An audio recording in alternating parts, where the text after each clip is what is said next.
Amen. Praise the Lord. Mga minamahal, nakilala ko po ang ating pinakamamahal na Panginoong Hesus way back 1993. Mga minamahal, ako po ay isang dating pulis, mga minamahal, sa dako ng Camp Crame, Quezon City sa PNP Highway Patrol Group. At mga minamahal, nung panahon na yon, ako po ay may karamdaman na ito po ay isang skin disorder na ito po ay mahirap gamutin. Ito po ay tinatawag na psoriasis. At mga minamahal, ang psoriasis na ito ay kusang lumalabas po sa katawan ng isang may sakit. At ito po ay nagmumula sa isang maliit na bagay, isang namumula at nakakaliskis. Ito po ay nagmumula sa maliit hanggang sa kakalat sa buong katawan, mga minamahal. Ito po ay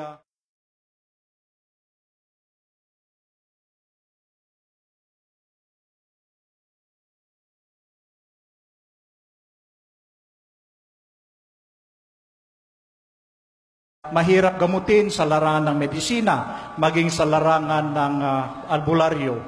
At mga minamahal, kung saan-saan na po ako pumupunta, sasabi nila na maraming magagaling na manggagamot, pero nabigo ako, mga minamahal. At hindi lang yan, dahil meron din akong isa pang karamdaman na kung saan ito po ay nagkakaroon ako ng paralysis. Napaparalyze po ang aking katawan ng walas sa oras at talagang lubusang walang lakas ang aking katawan. At hindi po ako nakakabangon, hindi nakakatayo, hindi nakakalakad nang wala pong alalay. Kaya mga minamahal, naging miserable po ang aking buhay ng mga panahon na yon. At dahil sa bago pa po akong pulis ng panahon na yon, sabi ko, wala na akong pag-asa, sabi ko. At ang nangyari sa akin nung panahon na yon ay sa gusto kong gumaling, ay gumagamit po ako ng maraming malalakas na gamot na kung saan talagang ang aking katawan ay lumulobo na, nagmamanas na, mga minamahal. At ang pakiramdam ko talagang huminang-humina ng aking katawan. Kaya sabi ko, malapit na ako 6 feet below the ground, mga minamahal. At isang araw, mga minamahal, sa dako ng Camp Crame, sa aming opisina, mayroon pong dumalaw na kilalang-kilala ako, pero hindi ko siya nakikilala. At sabi niya, Sarge, magaling ka na ba sa iyong karamdaman? Sabi ko sa kanya, hindi pa, sabi niya. Sabi ko sa isip ko, bakit kilalang-kilala ako nito? Yung pala, mga minamahal, ang kasama ko na ito ay nakasama ko sa Bilona Hospital, sa hospital ng mga sundalo, mga minamahal. At ang kanyang sakit ay ketong. Pero nung pagmasdan ko mabuti ang kanyang mukha, at dahil yung ketong ay nandun sa kanyang mukha, mga minamahal, nung tingnan kong at pagmasdan ko mabuti, ito ay malinis na. Pinagaling na siya ng ating pinakamamahal. Kaya mga minamahal, sabi niya sa akin, sama ka sa akin sa Amoranto Stadium. Sumama ka sa aming banal na gawain sa Jesus Miracle Crusade, sabi niya.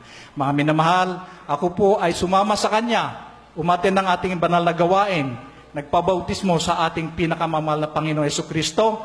At mga minamahal, yung aking karamdamang psoriasis, ito po ay gradual na pinagaling ng ating pinakamamahal. At yung pagkakaparalyze ko, mga minamahal, ito po ay instant na pinagaling ng ating pinakamamahal na Panginoon. At dahil doon, ako ay naniniwala na ang Diyos dito sa Jesus Miracle Crusade ay buhay, mga minamahal. Praise the Lord. At nagpatuloy ako sa paglilingkod sa ating pinakamamahal na Panginoon. Sabi na sa akin ng ating beloved Honorable Evangelist, sabi niya, Brother Glenn, umalis ka na lang sa serbisyo mo at maglingkod ka sa ating pinakamamahal na Panginoon at siya ang bahalang magbibigay ng pangangailangan mo, sabi niya. Totoo, mga minamahal, pinagpala ko ng mga panahon na yun. Praise the Lord. At mga minamahal, way back 2009, ang aking pamilya, sa ako po ng Davao City, aking beloved daughter at beloved son, nung sila po ay pumunta sa dako ng kabukiran ng kanilang mahal na ina, ay sila po ay sumakay ng isang multicab. At mga minamahal, nung sila po ay pauwi na dahil natapos na ang kanilang ginawa doon, Mga minamahal, ang halos ang sa sakay ng multicab ay kapatiran. Meron pong dalawa na unbeliever at mga minamahal, sila pa po ay nagkukutya sa ating banalagawain. At mga minamahal, yung side dito sa left, doon po nakaupo ang aking beloved son. At yung dalawang unbeliever dito po sa gawing kanan. At pinaisip ng ating mahal na Panginoon sa ating sister na kasama nila sa likuran, sabi niya, Brother John, lumipat ka nga dito sa gawing kanan. At sinabi niya, yung dalawang unbeliever, lipat dito sa gawing kaliwa. Sabi niya, dahil hindi ko gusto na diyan ka umupo, sabi niya. So mga minamahal, ng panahon na yun, habang naglalakbay sila, papunta ng Davao City, mga minamahal, ang aking beloved daughter, siya naman ay nasa harap, doon sa transit, mga minamahal. May nakita siya na malaking dump truck na kasalubong nila, mga minamahal. At hindi nagtagal, ito po ay umovertake sa kanila, mga minamahal, doon sa kanyang sinusundang sasakyan. At nakita niya na kung paano ito ay magkakaroon ng head-to-head collision, mga minamahal. At nangyari nga, binangga sila ng napakalaking dump truck, mga minamahal. At ang tinamaan dito sa side ng driver, mga minamahal, hanggang doon sa side ng mga unbeliever. At instant, yung dalawa na aksidente, mga minamahal, duguan, mga minamahal. At yung isang tinaman, yung napuruhan, mga minamahal, ay nakita pa yung ngipin niya nandun sa windshield o sa side mirror ng sasakyang dump truck, mga minamahal. At pagbaba nila, kitang-kita talaga nila na yung isang unbeliever patay is on the spot, mga minamahal, at yung kasama talagang 50-50. At mga minamahal, nung panahon na yon, ay medyo natulala sila, lalo na aking beloved daughter. Sabi niya, yung palang kapatid ko nandun sa likuran, sabi niya, tiyak na tinamaan yon. So dali-dali siyang pumunta sa likod, mga minamahal.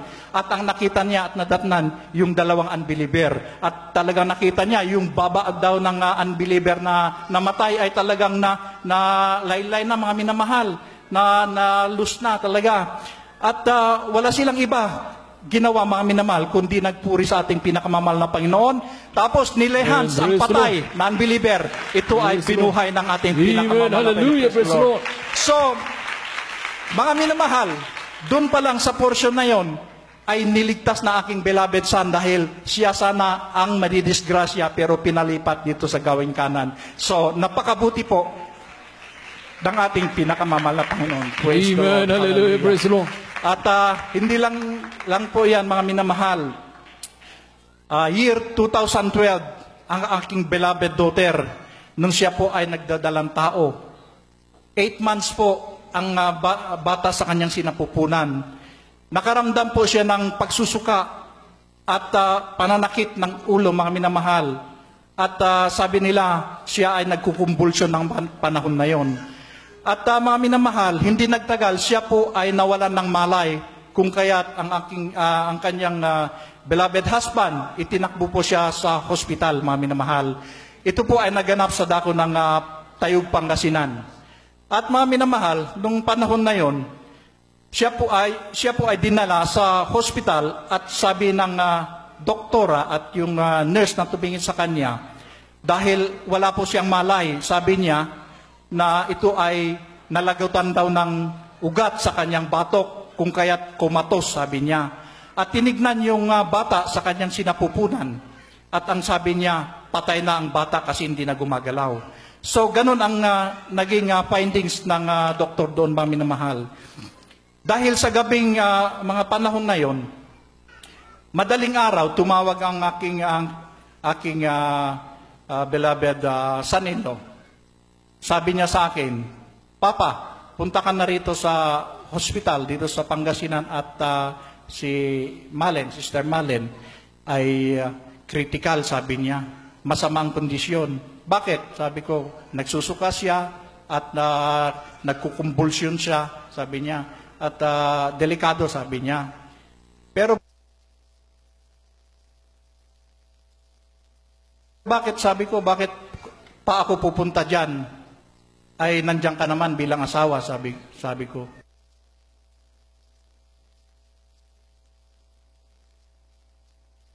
Pero sabi niya, kailan kayo dito, Papa, para kayong mag-aasikaso. Sabi ko, tapatin mo ako, ano ba talagang nangyari?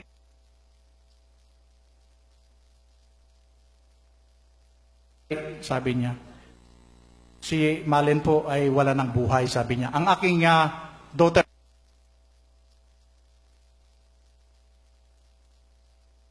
mami na mahal, wala na ro buhay. So wala akong nagawa, kundi pupunta doon, pumunta ron, mga minamahal. At sabi ko sa amin, sa aking beloved wife, mag-pray tayo, sabi ko. Dahil si Malen wala na, sabi ko. Mag-pray tayo dahil, mga minamahal, ang aking daughter, beloved daughter, isa po siyang musician sa Davao Outreach natin, mga minamahal. Siya, ginagamit po siyang manunugtog doon.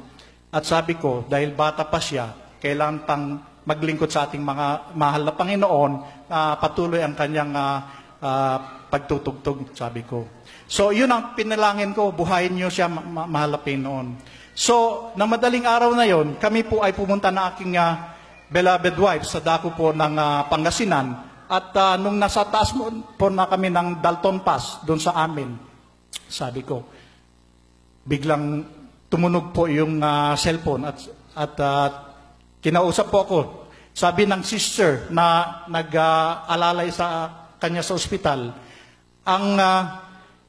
sabi niya, ang iyong anak ay nagwawala, sabi niya. Bakit po? Sabi ko, di ibig sabihin, buhay siya. Binuhay ng ating pinakamamalapan. Nandito po ang aking beloved daughter, Sister Amen. Malen. Hallelujah. Kaya po, sabi ko, binuhay talaga siya ng ating pinakamamahal na Panginoon. Yung pala, yung pagwawala niya, epekto po ng gamot kasi operahan siya. In-injectionan siya ng general anesthesia at kung ano-ano pa mga minamahal. Hindi po siya sanay sa gamot. Hindi po siya sanay sa ospital. So mga minamahal, siya ay operahan dahil ilalabas po yung batang namatay sa kanyang sinapupunan para hindi raw siya malason. So ganun nangyari mga minamahal, kinabukasan, nung umagang yon, ay hinatid ko po siya sa operating room na nagwawala, talagang malakas na malakas siya. Hindi po namin halos kaya. At pinasok po siya sa operating room. At habang nandun siya, mga minamahal, kami po ay patuloy nagpupuri sa ating mahal na Panginoon. At hindi nagtagal, lumabas po yung nurse at ang sabi niya, ihanda ang gamit ng bata, sabi niya. So, kami po ay tumalima kaagad at dinala ko yung gamit at binigay sa nurse. Mga minamahal, hindi po nagtagal. Lumabas ang nurse, dala po yung bata, buhay. Buhay na buhay. Binuhay muli ng ating pinakamamahal na Panginoon. Mga minamahal, nandito po kanina, yung dala-dala kong maliit na bata, siya na po yun.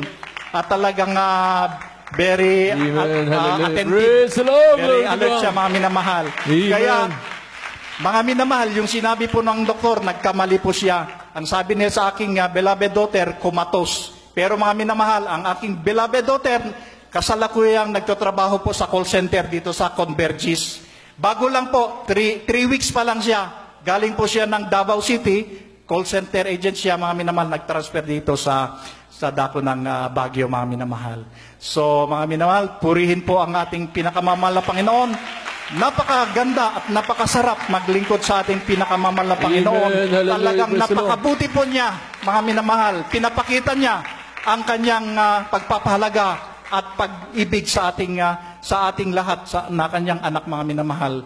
Mga minamahal, hanggang dito na lamang ang lahat ng kapurihan, pasasalamat, tanging sa ating pinakamamahal na Panginoon.